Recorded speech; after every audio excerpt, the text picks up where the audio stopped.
Welcome to Monkey's World. This is our daily genealogy video. First video from last night is already up. Second one is in processing. See if I can. There you go. You can see the screen just a little bit. I'm going to tell you a little bit about DNA. One thing I'm going to tell you is have a designated notebook for DNA. This is Mom's. I have mine as well.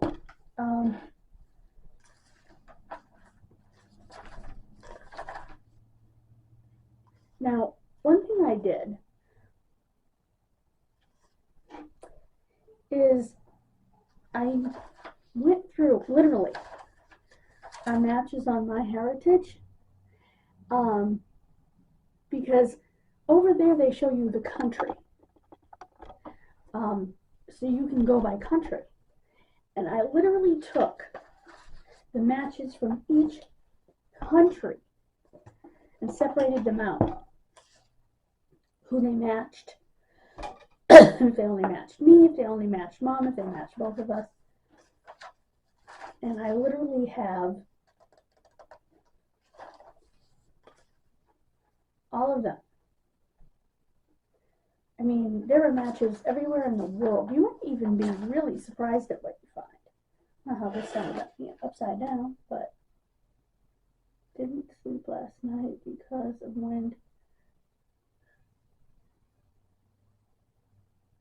Oh, that was a note from Mom to me.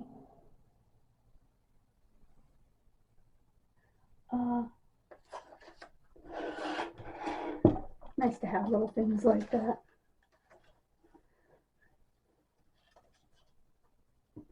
So, excuse me, we have other genealogy notes, but this primarily is about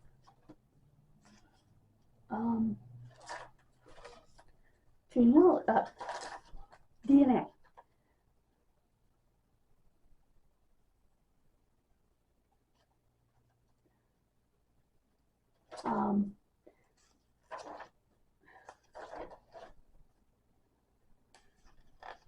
And who we found through DNA matches, like the VJEXY family,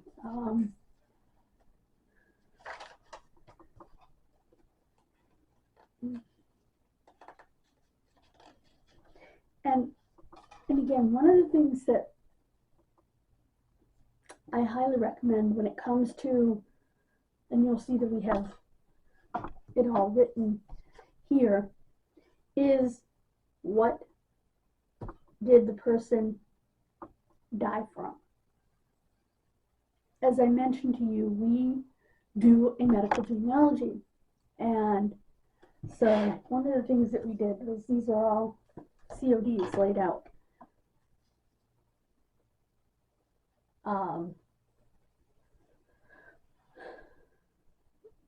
And you just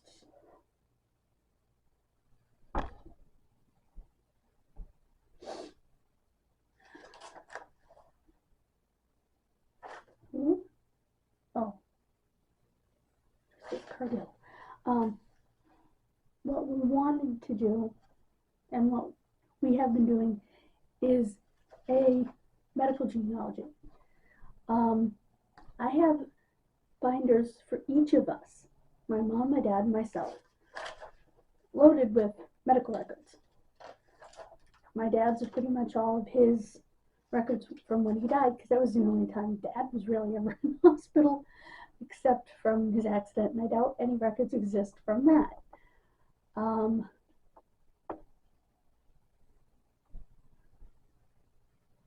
And that's too much, like a lot of effort to get. So, but I'm not worried about it because I know what happened.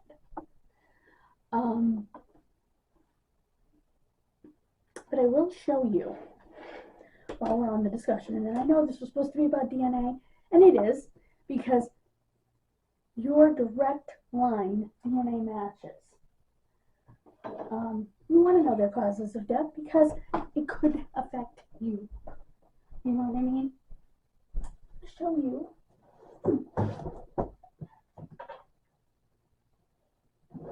both of these books. These are Dad's. And oh,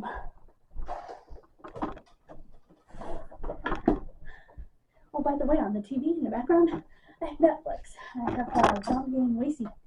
Oh my God, that sounded. Oh my God, John Game Wasey. Yeah, okay. Let's try that again. John Wayne Gacy tapes. Ding. Again, that wind is just a whipping. I can show you.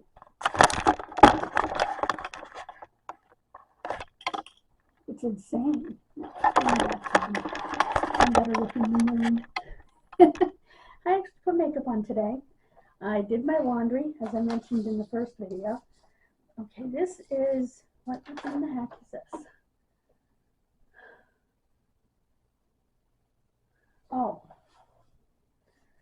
look at this. One thing you can do, if you're trying to figure out, if you have multiple health problems and you're trying to figure out, that's one of the reasons that we did this, is take the records you have. This is Dad's notebook, for instance. And we have these records, which are records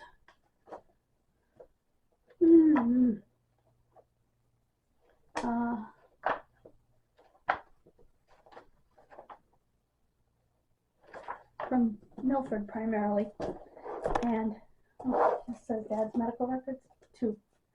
No, 1, sorry. And these, they were supposed to charge me for these, but they said they weren't going to. These are his records from Vibra. Look how thick that is.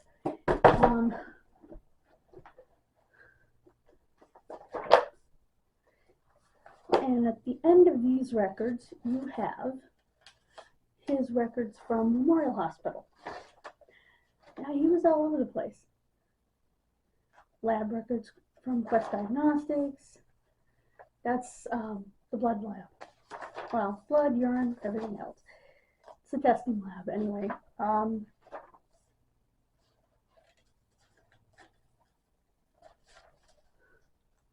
And these are the records from Lydia Taft House. Yep, that's enough to kick you off, but that's another story entirely. So we have all of this. A lot of blood work. Anyway, if these people match your DNA, which these people do, these are my parents. So, that's a lot of records, folks. You want to know what caused their death, because if it's something preventable, you want to be able to prevent it in you, particularly, sorry guys, if it's genetic, or hereditary is a better way of putting it. You want to be able to, there we go,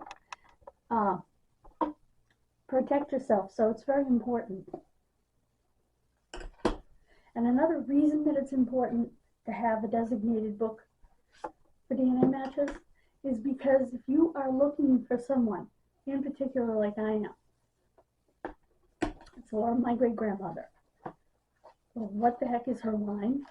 Then you want to have a book like this. Now, I'm going to start using this one. Excuse me, I have mine, but for some reason my cover fell off mine. I'll show you mine. It's actually right, right here.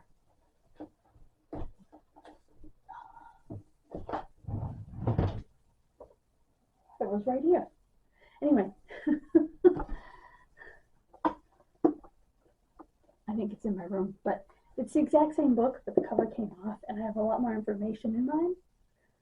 But I'm going to hold on to this one because I have different information in this one. And I'm going to start using this one for me because, well, unfortunately, Mom is gone and her book has a lot more pages left in it. So, I actually wrote DNA above the word notes on mine. Let me see. Let me pause you and see if I can find it. I'm back. It's actually the back cover that came off. See? DNA notes. I've also put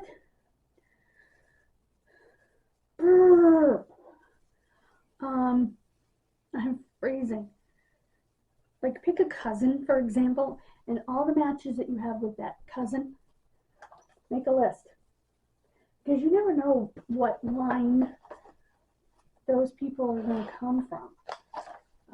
This says October 2018, given to me by Mom, DNA Notes Bible.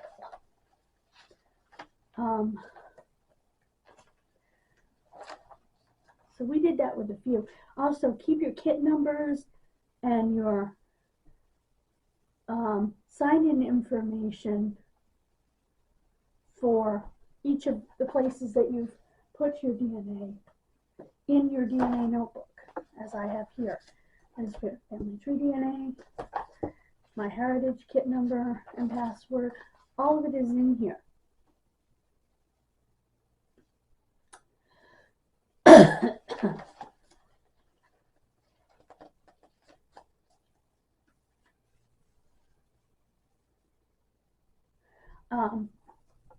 I have notes about DNA matches trees, all sorts of things. And I think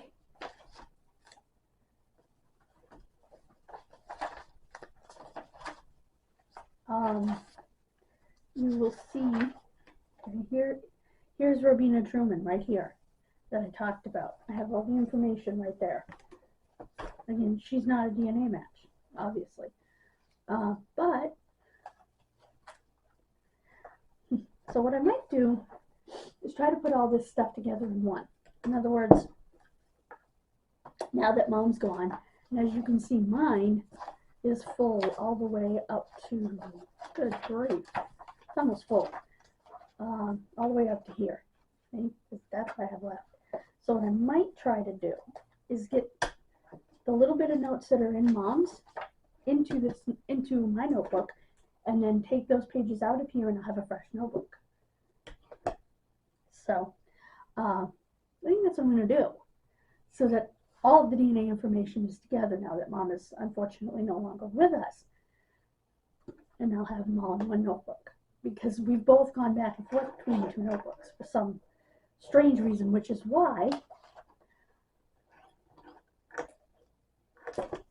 I wrote DNA on the front of mine, and I wrote that it was given to me by Mom and when, so that I would know that this was my book, because we have the same book. I recommend if you're doing this with somebody else and you want like the same book like this, that you get one blue and one green, or one pink and one purple, or something like that, to keep them organized. And I would do that with all your notebooks. Organize. You want to know whose is whose, especially if you're working with a partner, like I always did. Oh, excuse me. How rude. I want to show you something else we did, which is right behind you, that I just pulled out the other day, actually. I've already been through these, so they can be put away, but for the most part. But they change. You know, what I need out of them changes. These are, again, books for each family. You could make a book like this for each family for the DNA if you wanted to. These are steno books. This one says Hemingway. My mother wrote these.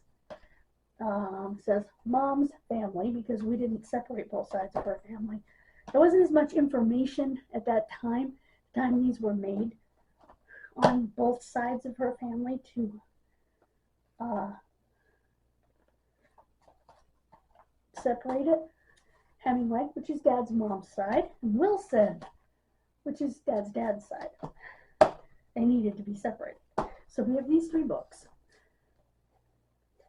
And we did this so that when we were taking notes from funeral homes, town halls, people interviews, that we would put them under the right family.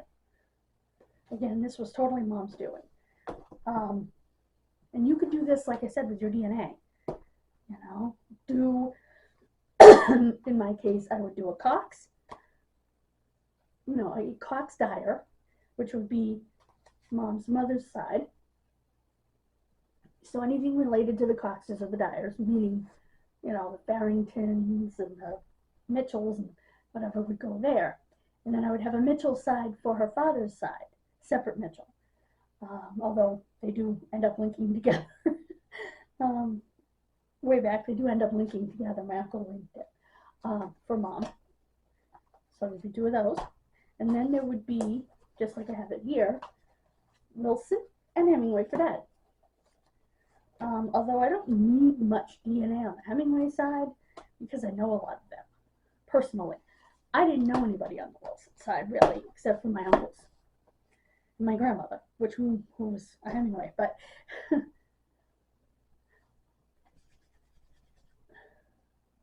so it's really neat to have that connection. And please, I understand that some people make their tree private over an ancestry. Honestly, I don't understand it. I guess I do if you're fighting with a member of your family and you're, because ours was for a little while, because we were fighting with a member of the family over, she would complain because I had a picture, you know, and I was like, they're still my grandparents, just like they're your grandparents, sweetheart. And so we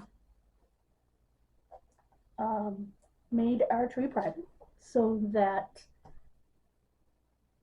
she couldn't take stuff from us, which is now public again because I believe trees should be public, because I think that everyone should have access to pictures, for example, of their, I'm going to pull you in just a little bit, I'm way far away here. There, that's better. Of their ancestors.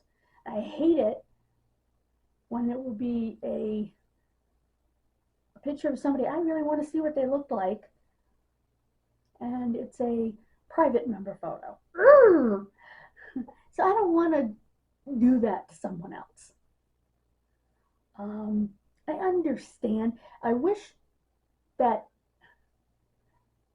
ancestry sites that allow you to put up a tree and put up pictures and stuff had the ability to do what social media does, which is allow you to block a single person. So that you could block out the person that you didn't want copying you. Because they complain to you when you go to them for something. You know what I mean? Or take complete credit. I have a lady that takes complete credit for my work and my mother's work.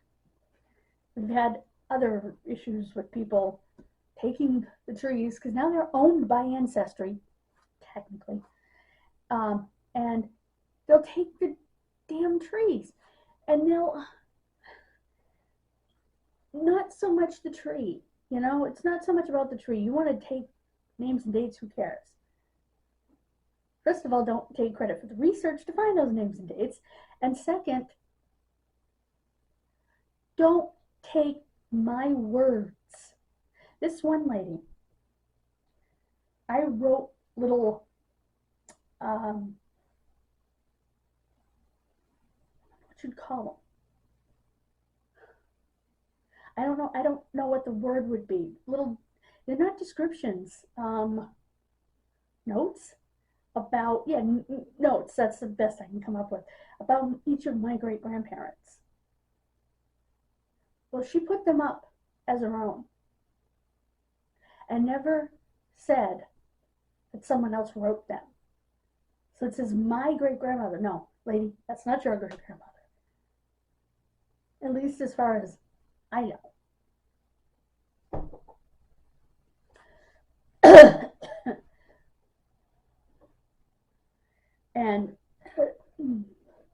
and stuff like that. And it was like, wait, how could she do that?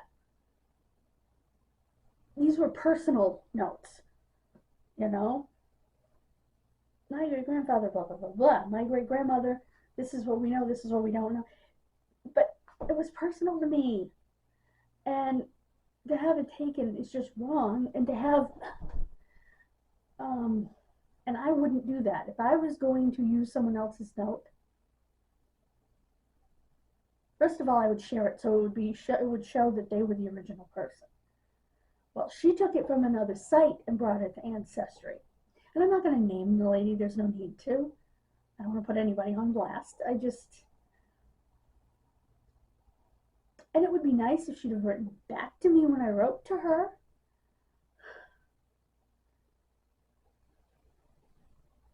Because I wanted to help her with her tree. And ask her to please say, I think now it does say that I wrote it. It does say by me.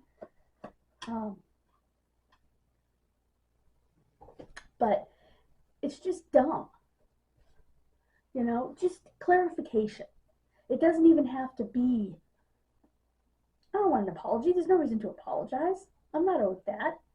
All I wanted was clarification.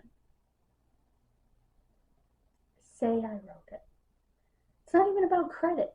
It's about clarify that you didn't write this. This is not your great-grandmother. That you got this from another family member. You know, that's all I ask. And write back to me when I write to you so we can figure out exactly how we're related. Although I should be able to look at your tree and figure that out.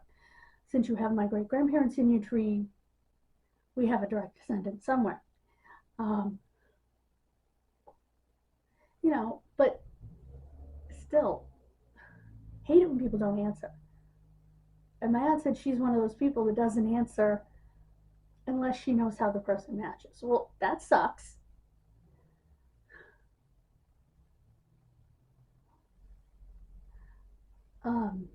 Because then you don't learn anything, in my opinion. So if a DNA match messages you, answer them. Don't be my aunt. Because you do want to know. Obviously, it's going to take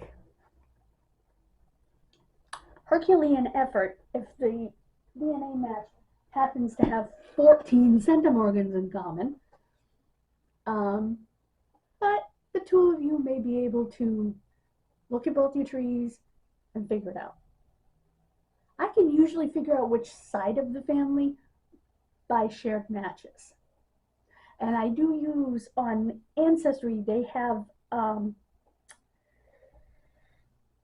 colored dots, and you put the colored dots and you can say which line of the family the person is in to divide out your matches. I do use that, and I think everyone should use that.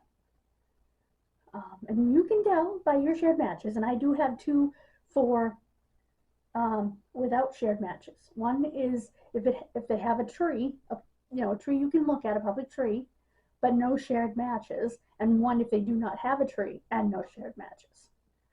So I did create those two lists, and I think those two lists are helpful because eventually you can go back through the no shared matches lists, both of them, and you might find shared matches as more people take tests.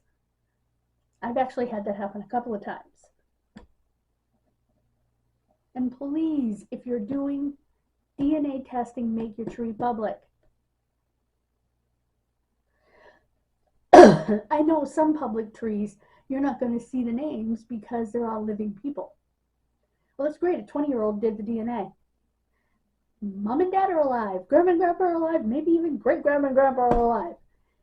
And it does you no good because it says private, private, private, private, private. So you got Miss, whatever her name is that she's using for the DNA is the daughter of Mr. and Mrs. Private, who are the son and daughter of Mr. and Mrs. Private and Mr. and Mrs. Private. So, because those people are still alive. So I understand that. And maybe you don't have your tree out any further than, you know, Mr. and Mrs. Private and Mr. and Mrs. Private. So, and I love it when I go into a tree of a DNA match and all of a sudden, okay, they've got, most of these people are deceased, so you can see them, you know, on an open tree. And you'll come to like the third great grandparent and they forget to mark them deceased.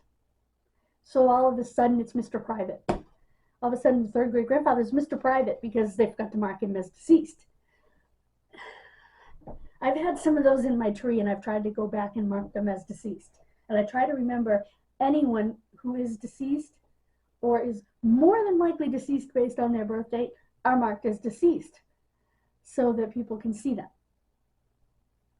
Because Ancestry will keep you private if you are marked as living. Even though Ancestry should figure out that your third great grandparent probably isn't living.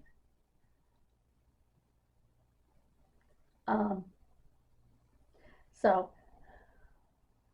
those are just some hints going forward with DNA. But I am going to work on that because I want to get it all, what I need from it, you know, out of this notebook that is broken and into the good notebook. No, I want to get what's in the good notebook into the broken notebook so I can put it away.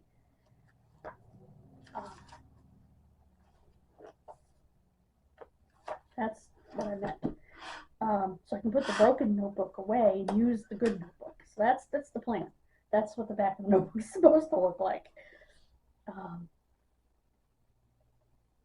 don't know what this Tucson, Arizona phone number is, but it's in there. I don't know if it's up. I don't know. Town hall or something, I guess. And the next video is ready to go up. So let's do that. Ding. Oh, produce that. Produce. This is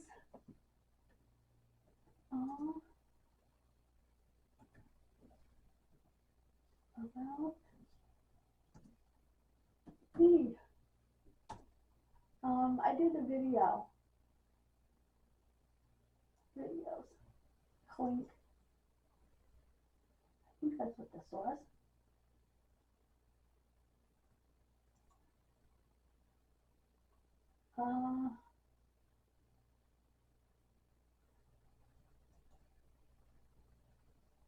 No, it's not.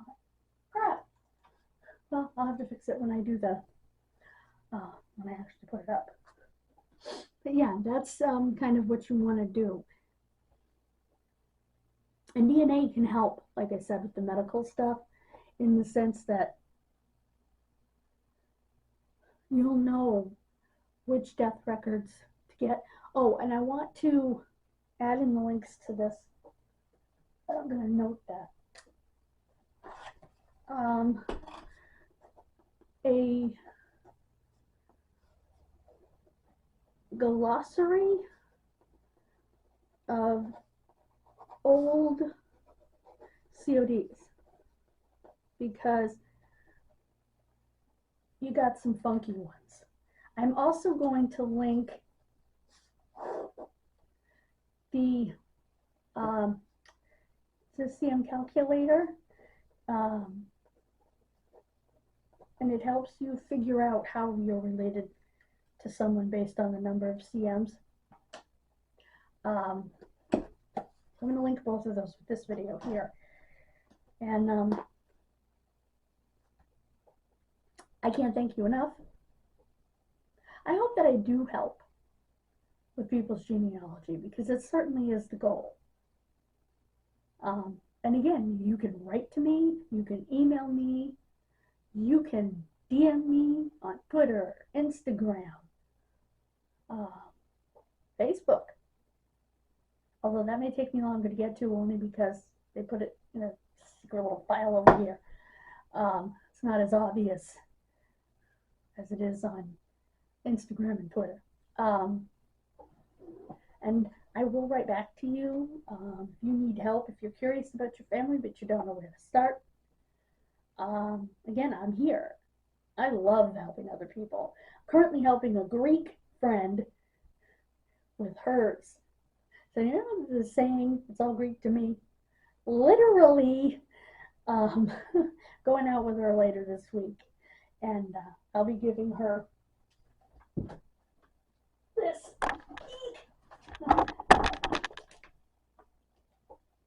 So, this is amazing stuff. And I already sent her pictures. Pretty amazing stuff, too.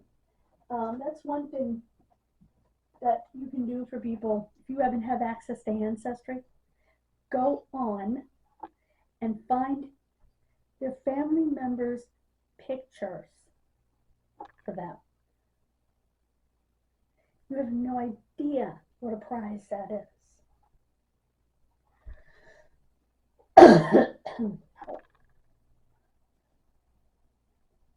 I have started my antibiotics, and my head's getting a little bit smaller. It's still stuffed up, but I'm praying. That just works quickly. But yeah, I want to get both of those links. I just wrote them on the back of here because it's what I had. And that's the links for Gen video. Oh goodness, guys, I'm so sorry. I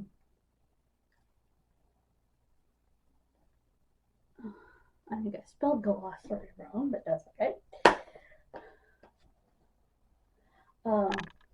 Spelled it wrong the other day too, but they'll correct it.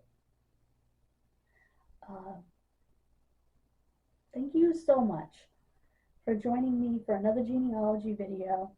I actually really enjoy doing these.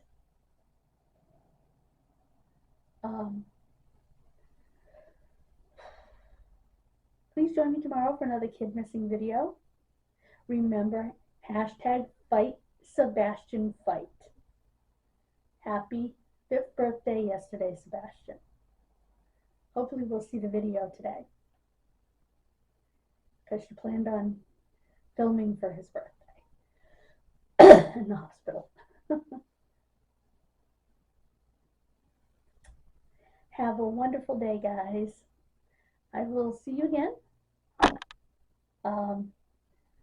God bless you, and bye-bye.